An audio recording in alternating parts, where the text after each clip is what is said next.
Hello, everyone. Thank you for joining us today for Managing Security and Risk 2.0. We are going to begin in a couple minutes. We're just going to allow for a few more minutes to allow other audience members to come in. So we'll go off mute in a couple minutes and get started. Thank you.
Hello, everyone. Thank you for joining us today.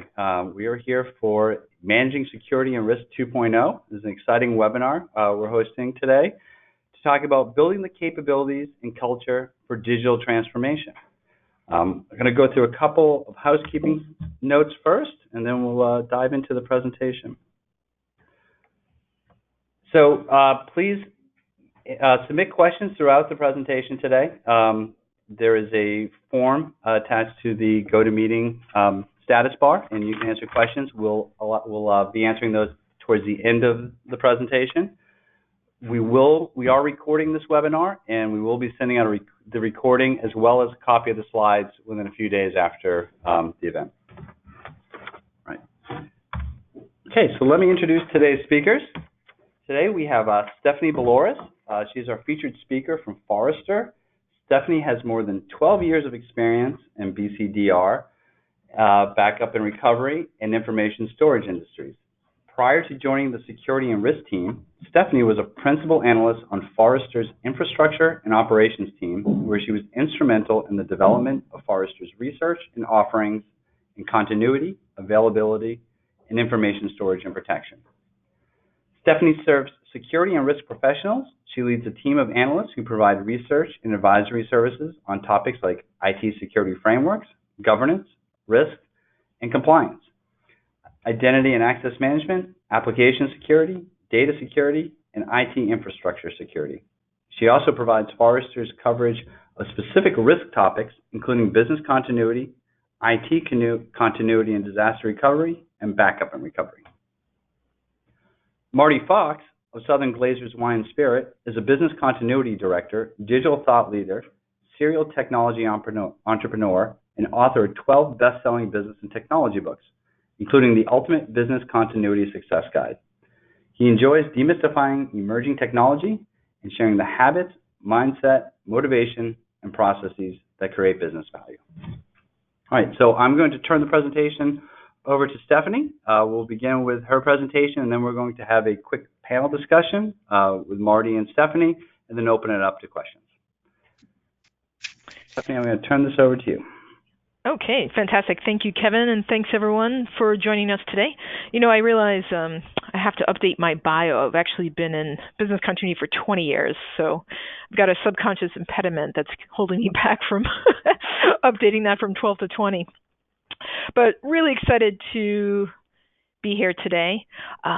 So yeah, for my presentation, I'm going to be focused on the future of business continuity and what I think of as business resiliency. And I'm actually going to define that term in the presentation itself. So, and I think for some reason no one can see my screen at the moment. Is that correct? Oh, there we go. We're back. About that. Okay. So we had a good BC plan for getting that back. So just to kick things off on the the current state of the industry. There's definitely a perception amongst business continuity, overall enterprise risk management professionals that risks are increasing, and it's all types of risks, from IT risks to human-made risks.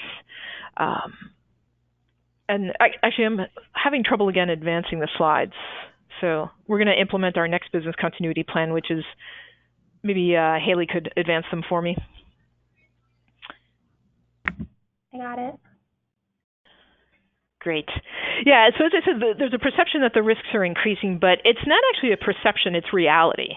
So according to our data, as well as the interviews with Forrester clients every day, when we ask business continuity professionals, overall enterprise risk management professionals, have you actually had to invoke a BC plan, or have you experienced a major business disruption in the last 5 years? More than 2/3 have actually said yes. And there's a large percentage of that 2/3 that have actually said they've had more than one event. So sometimes there's this perception that business continuity is this expensive insurance policy for rare catastrophic events, but two things that are wrong with that. One, it's not rare at all. It's becoming increasingly common. And it doesn't always have to necessarily be the extreme weather event. So much of what takes down a business can be simple things like various types of IT failures, or it could be a physical security incident that's actually caused by a single individual. So it's not rare, and it's not always catastrophic. Although ironically, when we look at the next slide, what we'll find actually is when it does come to those catastrophic events, they're actually increasing as well. So when it comes to extreme weather, for example, climate change is increasing both the frequency and the intensity of that extreme weather event. The heat wave and the drought that was experienced in Europe this past summer, it's now twice as likely to happen. So an event that was once likely to occur every 10 years is now occurring every 5 years. In the United States, 2017 was the most expensive weather disaster year on record. Harvey, Irma, and Maria, all those hurricanes, they were the top 5 costliest hurricanes on record. So it's interesting. We spent a lot of time as business continuity professionals getting the business to think more holistically about risk and not just focus on these extreme weather events, but actually the extreme weather is making a huge comeback. So it's increasing in frequency and it's increasing in intensity. Both of those things are happening. And the other thing about today's risk, when we go to the next slide and showing a couple of the visuals here, is not only are the risks increasing, but they're no longer happening in isolation. Because of our world is so highly connected and it's so highly interdependent, these events actually have cascading consequences that we don't always account for in our business continuity plans. The example that I like to give is in 2011, after Japan suffered from a very large earthquake and the subsequent tsunami, few businesses were really prepared for the cascading events from the earthquake and the tsunami, as well as the duration of the event itself. I interviewed a lot of businesses that successfully failed over to the other side of the island, or actually they failed over some of their operations to Singapore as an example. But what they had never prepared for was the actual nuclear disaster that ensued. And all of the months of subsequent power outages and brownouts, not to mention that there were transportation disruptions, there were actually food shortages, you name it. So none of the business continuity plans had taken into account those potentially cascading events. And a lot of the plans only focused on a 2-week period. There was this assumption that you would fail over to your other site, you would move employees to other office locations, and then you'd be able to come back to corporate within 2 weeks. None of that was true. Although a lot of that was potentially foreseeable if they had thought more about the cascading events and challenged a lot of the basic risk assumptions that were in the plan. So not only do we have to think about increasing risk, we have to think about the downstream consequences and how interconnected everything is with supply chains, third parties, the impact that it has on your brand. Whenever you experience a major event or a crisis, how you respond to it will have a big impact on the long-term brand of your firm. And so the interesting thing about today is when we think about customer expectations. You would think that with all of the increasing risk, that maybe customers would actually cut us some slack, but the exact opposite is happening. So despite the increasing risks and threats to the business, customers' expectations have actually increased, not decreased. customers, and it could be a consumer, it could be a patient, it could be a citizen, it could be another business, whoever your customer is. Customers actually have an expectation that you can be available no matter what the disruption. They don't cut you any slack for the extreme weather event versus a DDoS attack on your website versus a power failure that probably wasn't even your fault, but maybe the fault of a local utility. They actually don't care what the source of the disruption is. They expect a mature enterprise to have the plans in place to deal with it effectively. And so what I find a lot of businesses today are really focused on is not just traditional business continuity or disaster recovery, but the idea of resiliency. Building resiliency into the business strategy, into business operations itself, as well as continuing to plan and having the best mitigation approaches in place. And I realize, too, that resiliency is, it's been a buzzword for a little bit of a while. We at Forrester, we actually have a definition for it, and this is how I like to define it. So it's the ability for a business to deliver on its brand promise no matter what the disruption. So with resiliency, you have identified and mitigated as many potential risks as you can. You've come up for detailed plans for the residual risk, but it also means that you have enough flexibility to adapt to unforeseen events, as well as the cascading consequences of the events you did plan for. So you absorb the impact. Maybe there is some diminished capacity to serve customers, but you don't really go down for an extended period of time and execute some lengthy recovery. You're absorbing the impact and you're returning to normal business operations as quickly as possible. But to me, that's one of the big distinctions is we're building resiliency into our strategy and our operations. We're leaving ourselves enough flexibility that we can adapt to unforeseen events on the fly. We've got enough flexibility in our systems to do that, as well as we've still continued to plan for the events that are highly predictable, and we've practiced those plans as well. So that, to me, that's the real definition of resiliency. And what we've started to see is all of this reflected in the data and conversations that we've had with customers. They're really embracing this notion of operational resiliency. In fact, it's the number one priority of BC decision makers and influencers. And to get there, you have to take a much more holistic approach to risk management. So you're integrating what was once separate silos: business continuity, IT disaster recovery, cybersecurity, physical security and safety, into a much more cohesive approach. Also on this list, we see that number 2 is improving the resiliency of services that are customer-facing. So again, it gets back to this idea that customers have wildly new expectations regarding uptime and availability of services. Number 3 is cybersecurity. So this is a good example of needing to come together for operational resiliency. You have dedicated cybersecurity teams. And actually, the other hat that I wear at Forrester is I'm the research director for cybersecurity and privacy, as well as providing coverage of business continuity. So your cybersecurity team is responsible for detecting, analyzing, containing, and remediating cyber attacks, but there is still an organizational-wide response that needs to happen. You have to communicate with employees, partners, customers. You might have to notify law enforcement like the FBI here in the United States.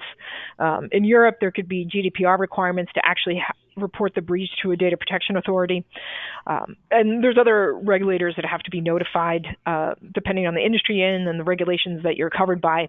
The security team is not responsible for all of that. That actually has to be a broader crisis management team that handles the organization-wide response. So your cybersecurity team does the forensic level detection and containment of the attack.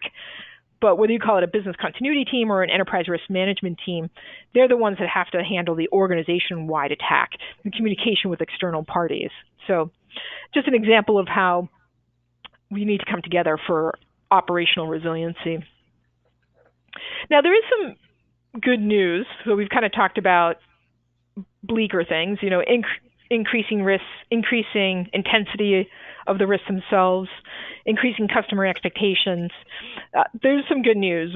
When we survey companies, over 1/3 of companies say that they're actually increasing their BC budgets. The majority of them will keep them the same, but I think it's actually pretty good that over a third, so 36% will actually be increasing. That's one of the largest percentages that I've seen in a long time, saying that they're going to increase BC budgets. There's only a small percentage of enterprises that actually say that they plan to decrease. And for those that are increasing, again, when we look at the top 5 drivers, we're seeing those same concerns about increasing risk to the business as number one. Number two, not surprisingly, it's the result of a prior crisis event or incident. Again, things are going to befall you. It's almost a guarantee sometime within the next couple of years. So it's not that customers have expectations that nothing's going to happen. Their expectations are high for how you're going to handle it. So if you've had a prior event and it didn't go as well as planned, you've got to be more prepared the next time, because then at that point your brand might not be able to recover from it. And of course we've got compliance, which will never go away.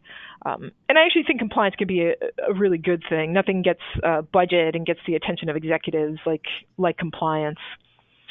So again, we see budgets going up, and they're going up because of the sense of increasing risk, prior events, as well as compliance.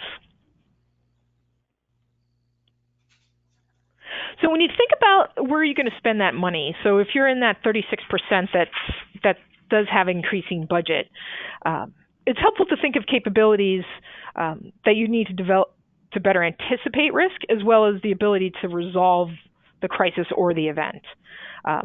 So again, on the anticipate risk side, this means a better job of identifying, analyzing, and mitigating risk to an acceptable level to the business, and then developing plans for all the risks that you can't mitigate.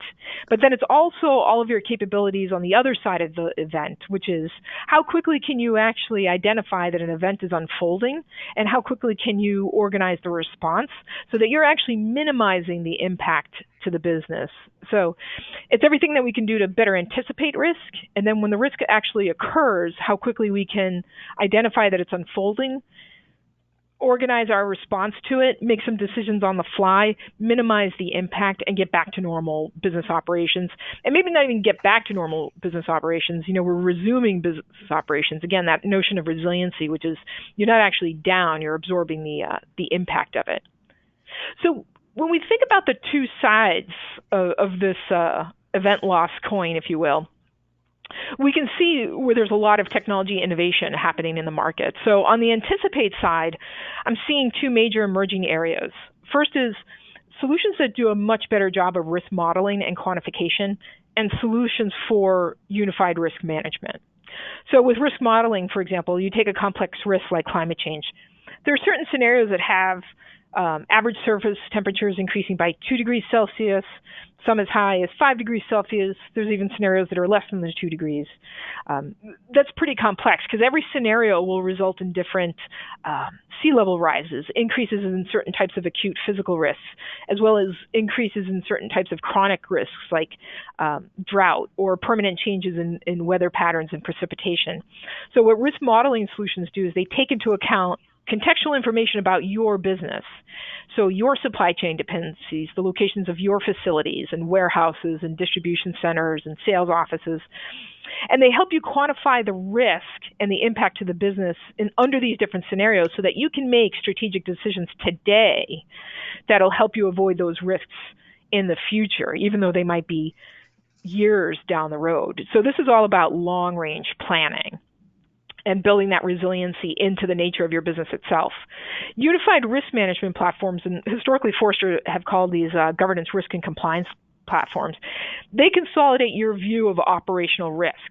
So they bring together what used to be separate silos of risk management, for example, supply chain risk, third-party risk, compliance risk, legal risk, traditional business continuity and disaster recovery, IT risks like cyber, so that you have a consistent approach to performing a business impact analysis, assessing risk, documenting mitigation controls, and then again, for anything that you can't mitigate, actually documenting your plans. They provide workflow. They audit everything. So if you have requests from third parties, whether it's a partner or it's a regulator, you can prove how effective your planning is and all the steps that you've taken. So they're becoming incredibly popular, not just for compliance management anymore, but this unified view to operational risk within the company. And then on the other side of the coin, on the resolve side, is actually where I think things get even more interesting. And I think where there's some really disruptive technologies and capabilities. Now, the interesting thing about these technologies is that they actually enable better anticipation of risk. So they're starting to bleed into the other side. So it's not like risk modeling or integrated risk management that help you anticipate risks and begin to prepare for them years in advance. Now we're talking about the ability to anticipate risks that could be about to strike. So maybe you have some ability to see it coming days, weeks, maybe even a few months in advance. So you could begin trying to resolve it right away. And on the resolve side, I'm particularly excited about technologies that increase our situational intelligence, things like video and location analytics, the wide deployment of IoT devices and sensors. So all of this is providing a steady stream of data and telemetry about our business processes and our physical environment and the risks that are happening to them. I'm also excited about risk analytics solutions. So these are standalone capabilities or capabilities that might be integrated into other solutions and platforms.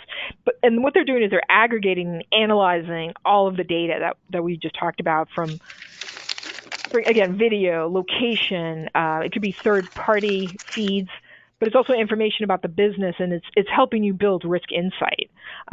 So they have built-in configurable algorithms that generate really sophisticated visualizations to help you understand and uncover risky behavior, relationships, trends, and everything from transactions to changing sentiment. And then the unified crisis management platform, oftentimes they include risk analytics and insights capabilities in there. They're taking all of that data with the risk analytics and visualization capabilities to give you kind of a command center view and situational intelligence to events as they unfold. So they're helping you to detect crises more quickly. They're helping you resolve crises more quickly. And they're bringing together what was once separate silos into one single crisis management and command center team. Another way to think about these technologies is in the context of artificial intelligence. And there's another buzzword that potentially a lot of people on the other side of the phone right now are rolling their eye. But Forrester likes to think about AI in terms of, futuristic AI and practical AI. Practical AI is the here and now. We're not talking about decades from now when machines approach human consciousness and that level of decisioning. We're talking about the building blocks of AI. And how these come together to start to bring real-world solutions today. And so with Forrester's framework, which I like a lot, you think about capabilities that increase situational intelligence. They're helping you sense the environment. Solutions that are helping human analysts get to rapid decision making, so things that help you think, like specialized machine learning algorithms, and then solutions that actually help you start to automate processes to act more quickly. So for example, on the sense side, it could be things like biometric solutions to authenticate individuals or to quickly identify individuals. This could be facial, voice, iris, fingerprint. You think about these capabilities combined with things like building access and video surveillance, and suddenly you can quickly identify unauthorized access to one of your facilities or even recognize when someone is in danger in real time. Machine learning, again, another term that's used widely. Machine learning isn't one thing. It's actually composed of multiple tools and techniques and specialized algorithms to analyze data. And they help you create predictive models or help you identify patterns in data. So it's not a singular approach to analyzing data. There's dozens of specialized classes of algorithms that focus on specific problems. So like in our context, there's machine learning algorithms that are embedded into video surveillance that, again, help you detect malicious or any unusual activity and immediately generate an alert that can be integrated with a crisis management platform, as an example. And then again, as I mentioned, the crisis management platform itself, it's increasingly being used to actually be the consolidation for all of this data, a place where you can build risk analytics capabilities, but then it's also about acting. This is a place where human analysts make decisions on the fly and then actually even start to automate certain processes. It could be automatically triggering crisis communication, for example. It could be automating certain aspects of whatever your plan is. So think of AI as a series of building blocks that you're going to invest in over time and how they're going to come together to help you better sense the environment, make quicker decisions, and then start to take automated actions. And just quickly about IoT, we often talk about IoT in the abstract, like it's several years away, but Forrester's actually identified several use cases where it's already a reality. And it's applicable across multiple industries, everything from physical security and surveillance to fleet management. So again, think about all of these devices and sensors and how they're going to be able to improve our situational intelligence about our business processes, as well as all of the environment the physical environment that it actually supports. It's just a wealth of information that's going to be generated from the environment itself. And just to go into a little bit more detail about a few of them, you take video surveillance, which doesn't necessarily have to be a traditional camera. It could be a camera mounted on a drone, although even traditional cameras are becoming exponentially cheaper. They're Wi-Fi enabled, they're better at motion detection, they support cloud storage so you can store huge amounts of video. Again, they're detecting unauthorized access to any kind of facility or general area in real time. The video is now available for forensic investigation, following any kind of incident. There's just an enormous amount of disruption that's happening with video. Another example I'll give from IoT is manufacturing. In manufacturing, we're streamlining all of our processes with robotics and sensors. So now imagine that you have some sort of failure of equipment or human error, or even there's a security compromise that halts production and it's halting the company's profits. Now that sensor has the ability to send out an alert to let you know that there's been a disruption. So immediately you can start to mobilize a response team, make those decisions on the fly, and mitigate the downtime with that. Or it might be getting the organization to put out communication as quickly as possible. But just another example of how IoT is going to be impacting business continuity. And as I mentioned, the crisis management platform, or some in the industry call them crisis command center solutions, or crisis and command center solutions, they're really starting to be a focal point for ingesting and correlating all of this data that we're getting. So it could be external information about weather, third-party supply chains, traffic, social media sentiment, you name it. All of the information pouring in from our systems in the enterprise, from the video, from building access, travel, the IoT sensors and devices, our own employees, all that needs to be consolidated in one place so the organization can quickly ascertain whether there really is a true event unfolding. And then what are all the cascading events and downstream impacts from that event? So that you can quickly come up with a flexible response. You still have documented plans, but there's some events that you haven't planned for. And even the best documented plans can't account for every type of cascading impact. So that's why you need the flexibility to visualize everything and make decisions on the fly. And again, these platforms are then becoming the foundation for automation and orchestration in the environment. And just to show you another visualization of some of the analytics built into these solutions, through integrations, through the feeds, they're helping you track things like employee travel, your facilities. They're helping you visualize your operations, your actual supply chain. They're overlaying that with the weather information. It's all in the ability to kind of more quickly detect crises, things like protests, an example, unfortunately an act of terror. And even digital risks as well. So again, you think about the cyber attack. It could be a traditional cyber attack. It could be a cyber attack on your actual industrial control systems or your physical facilities now that they're all digitally enabled. So it's definitely a heavy focus on physical risk, but it's starting to bleed into digital risk as well.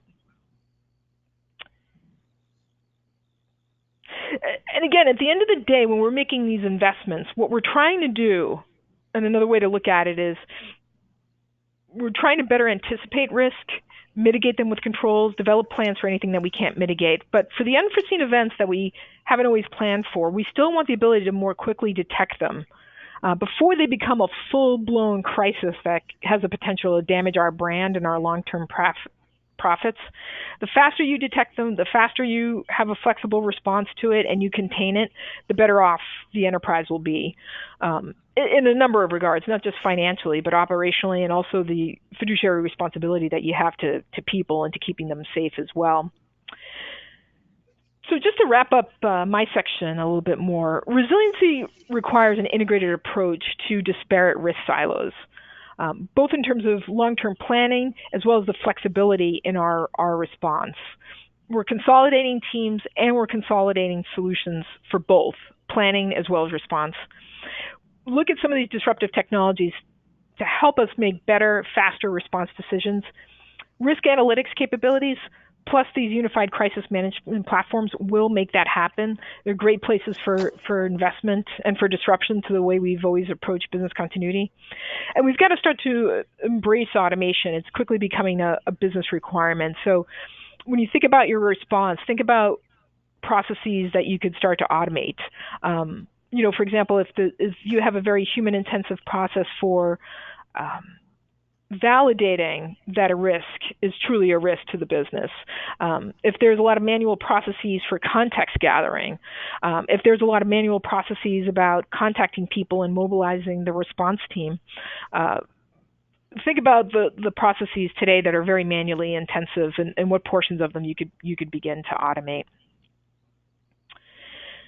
So with that ends my portion of the webinar. I think I'm going to be turning it back over to Kevin. All right. Well, thank you very much, Stephanie. That was a lot of great information. I think very insightful.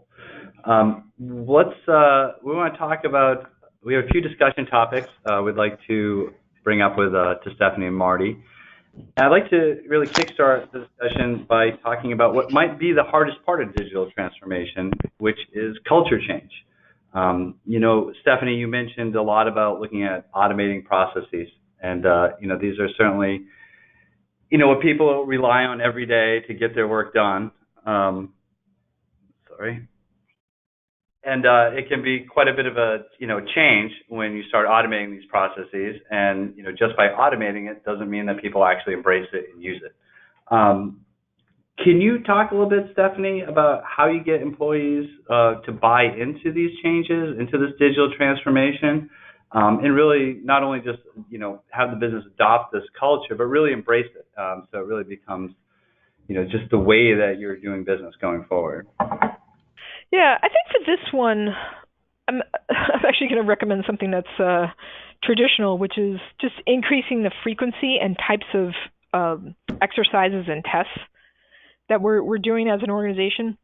We ask a lot of companies who have actually invoked plans what their biggest lessons learned was.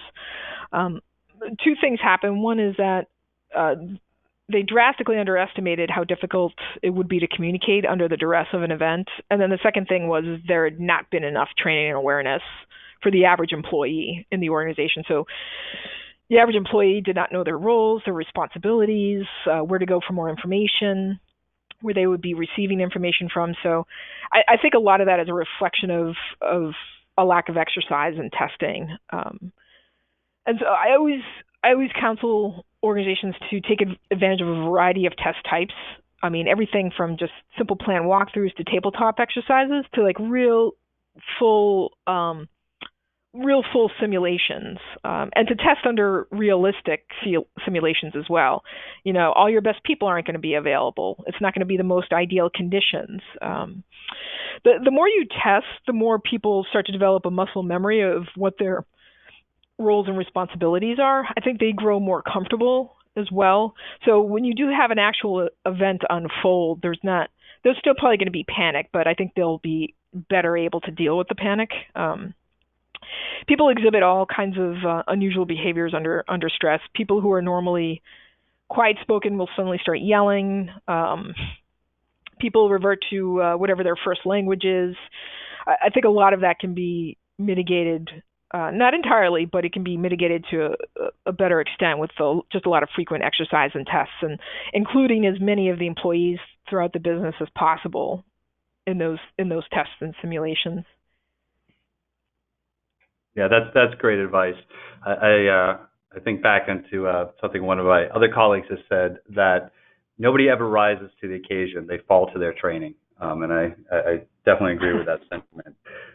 Marty, is there anything you want to add? I know you have brought a lot of digital transformation to Southern Glazers Wine and Spirit, and how have you been able to bring these changes in, whether it's to the processes, or just bringing in new technology and getting employees there to embrace the change? Yeah, so, the biggest challenge is implementing any kind of new technologies or process. Change is always important. It creates a multiple number of feelings. For some, it's apprehension and uncertainty. For others, it's a passion. So, we always seek a better way of doing things here. We push new ideas, concepts. We embrace change. We embrace digital. It starts at the top. You have to anticipate resistance, especially if you're in, and I've been in other industrial age, culturally siloed organizations. And to become digital or hopefully a disruptor, everyone in your organization must buy in. So it should start at the top down if possible. You have to discard the naysayers. Don't let them bring you down. If they persist, it may be the highway. Change is a team sport. Everybody has to be part of the team. All right. Well, I definitely like your point that it begins at the top, and that's I think a challenge that a lot of people have, is convincing senior management to embrace these type of changes. Marty, maybe you can expound a little bit further and maybe talk about some of these tools and changes you've made in a real world experience, some of the crises and critical events that maybe you've dealt with, and how, when you brought in these new processes and technology, how they've made a difference in how you've managed a crisis. I would be excited to do so, Kevin. Okay, so what I'm going to do is, there's so many tools, all right, that we've brought in. I'm going to concentrate on three categories, and I call them the three digital resilience pillars, okay? So pillar one is situational awareness. So you have to understand your surroundings. And every day, there's thousands of threats in the U.S. and millions of threats worldwide. And as Stephanie mentioned, these can include hurricanes, wildfires, earthquakes, and human-made events. Situational awareness digital tools empower you to filter and understand life and continuity threats that can impact your employees and locations. So you can kind of geocode them and understand what's a real threat and what's not. Otherwise, you could get overwhelmed with the data. So we've relied on situational awareness tools here during recent hurricanes and many other events. And one of our situational awareness tools even provides a professional level management report that can be quickly customized and used to keep management and everyone else involved and informed. And that's really important, because there's so much going on during an event that you want to make sure that you have the right information in front of you and you communicate the right information, which is critical, and we'll talk about that in a second. The second pillar is business continuity and incident management tools. So these empower you to understand your organization, impact, risk, create appropriate strategies and plans, and efficiently respond and recover from events. Many of the new incident management tools are really great at that. And they help you become compliant. They can make sense of millions of real-time data points upstream and downstream to identify needle in a haystack gaps and patterns, sort of like what AI does. You're able to predict and identify, and you cannot do that sort of thing manually. The third pillar is critical communication tools. So you must do outgoing and incoming communications right. It can be life-saving. You also need a comprehensive communications plan, but that's outside the scope of what we're talking about right here. So, quickly, for outgoing interactive mass notification and safety, we do use Everbridge, okay? We upgraded, and it's made a huge difference. It enables us to send consistent communications using 6 different delivery paths, including voice, SMS, email, and push notifications, to hundreds or thousands of people in seconds, and get important, are they okay, do they need help, type of interactive responses. The system we used was critical during recent events, including the major hurricanes that everyone knows of, to keep employees informed and understand their needs. We also used it to communicate with grateful customers as to their well-being and ability to take delivery. One other part of the communications is I do feel you need an incoming consolidated type of an employee emergency voice hotline. It's critical for people to be able to also call and receive critical information status and updates and have the ability to request assistance if necessary during an event. So in 2018, my organization, we consolidated all of our existing hodgepodge of hotlines and created a simple new hotline capability for all of our divisions using a unified communications and collaboration tool, IVR. We set it up like in 3 weeks, and our national hotline is simple to update and to get critical information for any division using an easy-to-remember phone number, and it perfectly complements Everbridge. Finally, ensure that your pillar tools allow you to integrate with each other. That's really the magic, where you can use APIs and prepackaged data connectors to use the best of each of the products. The sum is greater than the parts. All right. Well, thank you, Marty. And I think that really reinforces a lot of what Stephanie was saying about how challenging communication is in the midst of a critical event. Stephanie, do you have any stories or experiences that you can share of people using new processes, new technology on this digital spectrum to manage critical events? Yeah, I think the location-based analytics, I think, have been together with GIS mapping capabilities, together with these visual command center type of solutions. I've been calling them crisis management platforms. Some people call them command center solutions. What I've seen there is that companies better able to, like I said, move the dial on anticipating risk. So, the event's not unfolding, and then the response team is receiving a notice that something's happening. A lot of times they're actually able to detect the event before the broader company detects the event, or before employees start trying to call in the event as well. We've seen this in some of the workplace violence solutions. Actually, I've seen it frequently in Europe, where proactively, based on a lot of the social unrest that's been happening in some of the cities like Paris, for example, and there's been other protests all across European cities over the last 6 months. I've seen several command center type teams, and in some cases too, you actually get advance warning of strikes, or that these protests are unfolding. Some of them are completely organic and they happen overnight, but usually you can anticipate them happening. And I've started to see these teams use the visualization capabilities to really understand all of the affected facilities. Start to make decisions about, where employees are going to work. They might be routed to other offices. They might be working from home, making a whole host of other decisions proactively, using these tools and the situational intelligence that they're providing. So I've seen it a lot actually in Europe over these past 6 months.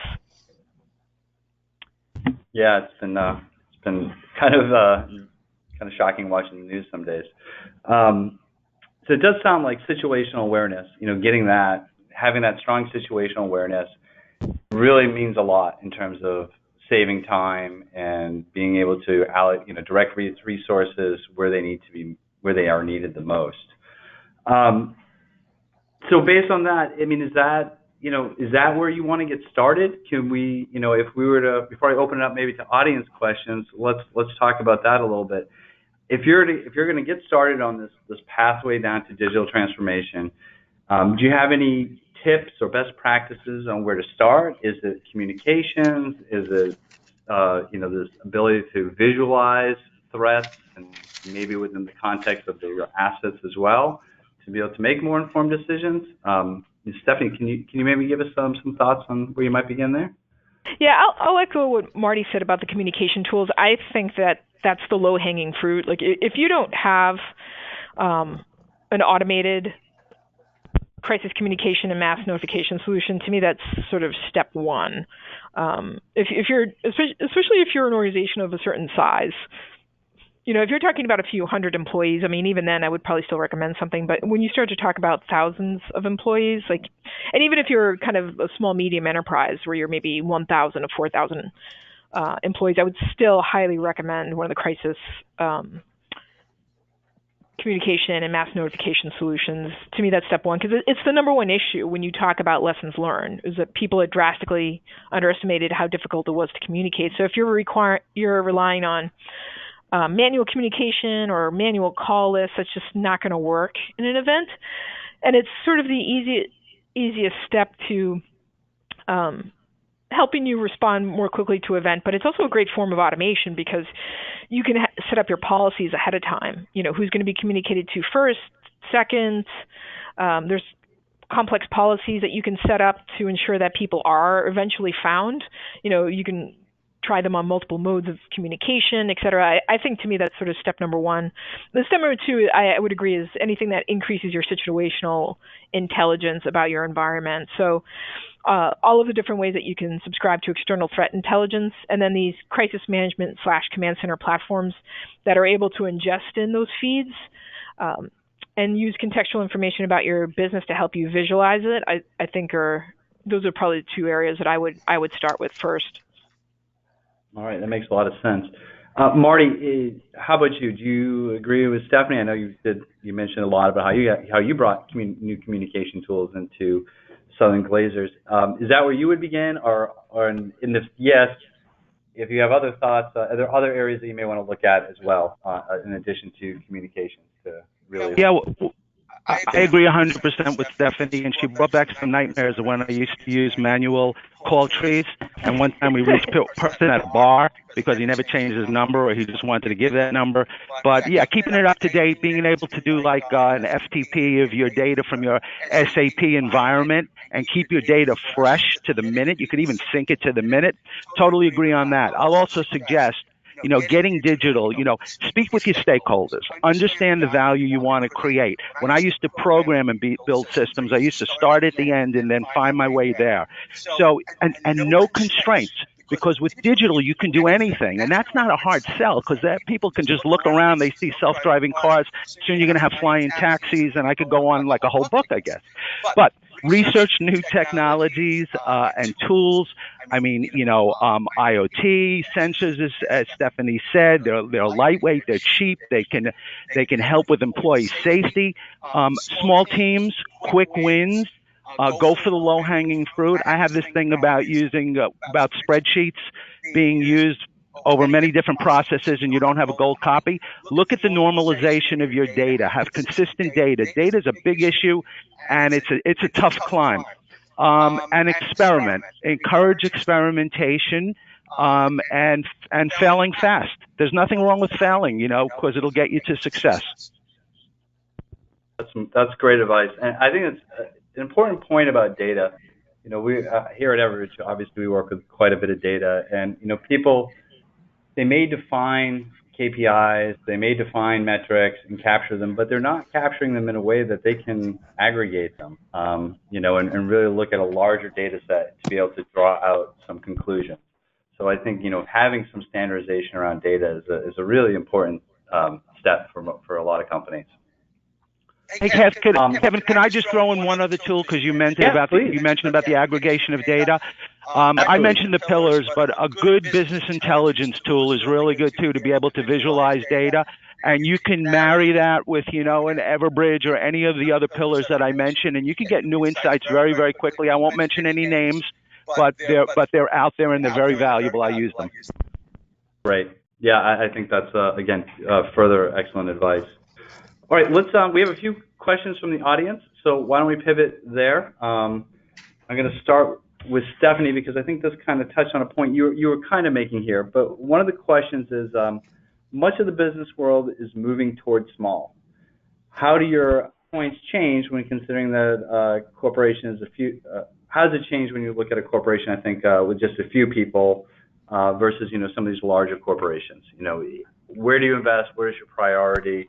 Are there certain things that make sense for a small organization that don't make sense for a large organization? Might be a way to look at it. Yeah, that's an interesting point about the small business versus the large business. a small business, so say you're I'm going to say sub 1,000 employees, and I know employees isn't the only way to look at the size of the business, but if you're sub 1,000, I would actually still recommend the communication tools. These are they're cloud-based services, so you're not deploying any hardware or software on-prem that you have to manage yourself. They're just priced per user, per month. And the nice thing about them is it's not just limited to crisis, so you don't have to necessarily limit them only to crisis scenarios. I mean, schools use them to send out cancellations. Small businesses use them to send out notices about looking to fill a shift. So beyond business continuity, there's other ways to actually utilize the communication solutions, actual business scenarios. So you're getting a ton of value out of them beyond having an amazing tool in the event that a crisis does unfold. So I would invest in that no matter what size you are, because again, it's cloud-based, it's got simple, straightforward pricing, and it's actually not too expensive at all. So I would definitely go there. A visual command center type solution, yeah, that might be difficult for a smaller enterprise to justify, because if you don't have as many physical locations, maybe you've just got one physical location, and then you've got most of your employees are remote. I would say I would still subscribe to threat intelligence feeds. Those could be helpful, but you might not necessarily need the platform that ingests 5 different feeds, and you need the GIS mapping capability to show the locations of all your facilities. That tool might be beyond what you need, but I think the communication service, I'm going to call them service because they're all cloud-based, as well as maybe, depending on the nature of your industry, like making sure you do have a good threat intel feed. I think those I would still invest in. And maybe you don't need like a full GRC suite. You don't have a ton of like compliance obligations. You don't have auditors breathing down your back. You could actually still buy again, subscribe to as a service, a standard like BC planning tool, which, as Marty said, it would help you get away from Word documents and Excel spreadsheets, and at least make sure all your plans are documented and stored in a central database that you can quickly keep up to date and easily keep up to date. And if you needed to, it would be accessible from anywhere, any browser, your mobile device, laptop at home, whatever. So as I talk, I'm thinking of more things. So I'm going to go with those 3 things. Communication, a good threat intelligence feed, depending on the nature of your industry. And then I would go with a simple BC planning software. Yeah, that sounds great. And I think, at a minimum, getting a tie into some of your local emergency management partners, whether it's some of the feeds that they offer, whether it's your local police station's Twitter feed, I think there's a lot of information that you can get and increase your situational intelligence. So while maybe you're a small company that doesn't make sense to have a full GSOC, there is intelligence that you can pull in that will help you make better decisions in the time of crisis. Yep, absolutely. Marty, is there anything you would want to add to that, or is really, communications and really the real focus to begin with for a smaller company? I think it's a communications, but I think it is important that they do try to go digital. As Stephanie said, a lot of this lives up in the cloud, so it's easy to get on a good, robust platform, make sure there's security. But the way a small company becomes a big company is to go digital. And I would encourage them looking at tools. Doesn't have to be the huge tool, okay? But in every one of the categories, even if you have 10 or 20 employees, where there's so many out there like that, there are tools that you could use, and there are, for example, like there's an API type of a site that has over 20,000 types of feeds and, data sets that you can connect to. I think just get digital. Great. Yeah, I think you want to become large, go digital, right? Great advice. Stephanie, I'm going to turn to you for another question. Have you seen an example of a company that was unable to recover from a disaster? The question is, what did they do wrong? And I think maybe we just want to focus this a little bit on the topic here. Have you seen an example of a company that didn't bring in digital tools, relied maybe on more manual tools, and things did not go as well as they hoped? Yeah, what's interesting about that one is it is actually a lot of the small businesses that you never hear about that are the ones that aren't able to recover after the event. When it comes to large enterprises, they'll often take a hit.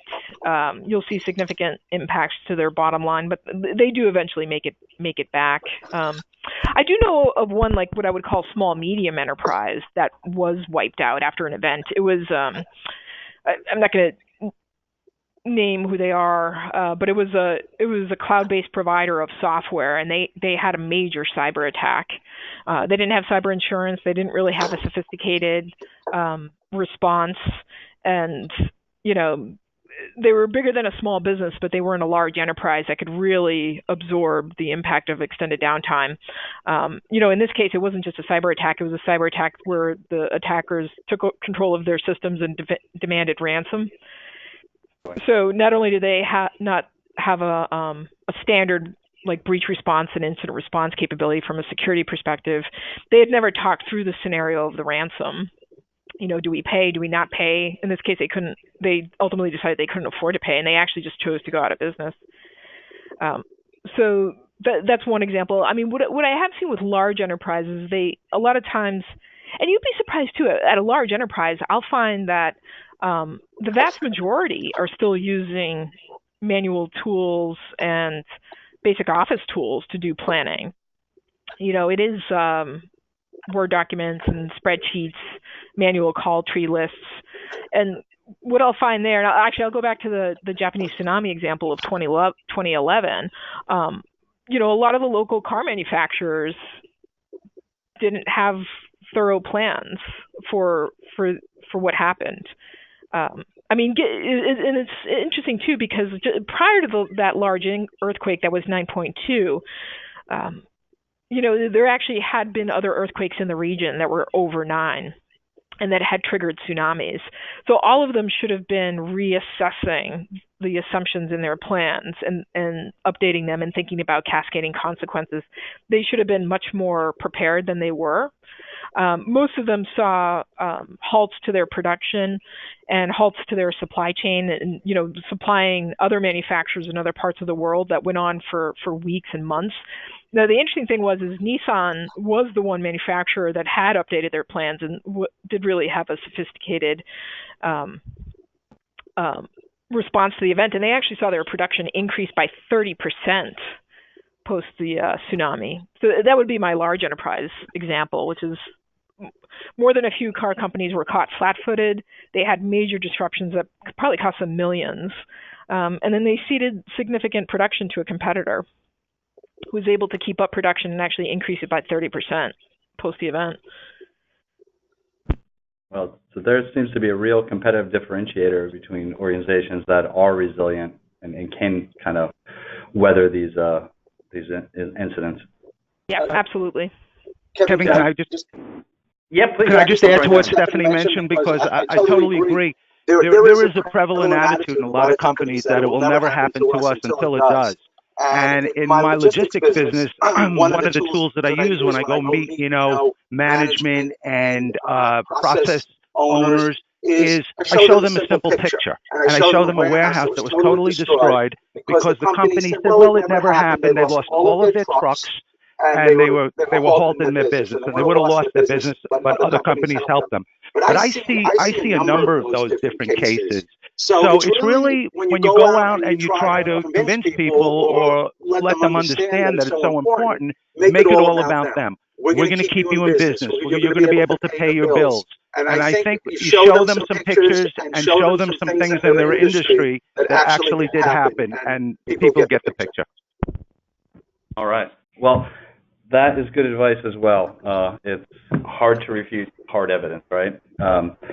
Okay, I think that is all the time we have for today. I want to thank both Stephanie and Marty. There's excellent presentation from Stephanie, and I think there's some really insightful points that were made during the discussion. I also want to thank the audience. Really appreciate the questions and your participation.